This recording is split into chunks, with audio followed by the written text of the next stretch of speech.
you ended up in Germany, and at some point you ran into a producer named Frank Farian, and he Yes. was a big a player in your career. So let's talk about him a little bit. So tell Okay. us something about Frank Farian a little bit from your perspective. Well, I didn't actually meet Frank until I met Melanie, my late partner. Like I said, I was reassigned to Germany in the spring of 1991. And I was probably there for about 6 or 7 months. And one of the guys that I was touring with in this Air Force group was also stationed in Germany and singing in a cover band called Groove and Affairs. And he called me up one day. He said, "Hey, Lane, I got a couple gigs coming up. I'm not going to be able to do them. Can you cover for me?" I was like, "Yeah, sure."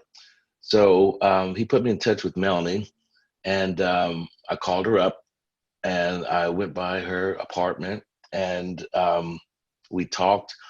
We started rehearsing with the band, and we did the shows. The band loved me, loved the energy that I brought, and wanted me to stay on with them permanently. And I was like, "Well, you guys really have to talk to my friend Eddie because this is his gig." And it turns out that he was unable to commit, so I stayed. Subsequently, Melanie was working with two producers by the name of Uli Brenner and Amir Sarif. And they were renting studio space out of Frank Farian's studio. Melanie had a production deal with them.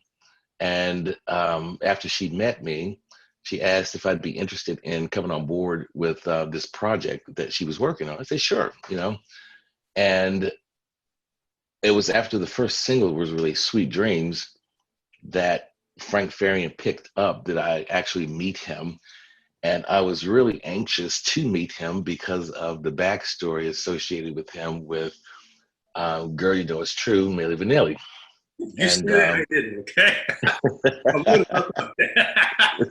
Milli Vanilli days. Yeah. And so that's how I met Frank, but I found him to be very congenial and very hardworking. Some would say he's a megalomaniac, but he's also referred to as the pop genie. I guess he's produced several other groups successfully. And so I was just a sponge learning everything I could from him. And we can get into some of the other stuff later. Yeah. Frank's an interesting guy because they're as successful as you mentioned. He formed a lot of the groups, and you happen to be one of them. And Le Click was the other one, right?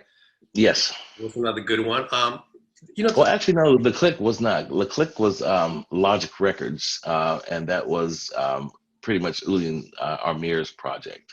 Okay. But we were kind of under the same umbrella. Gotcha.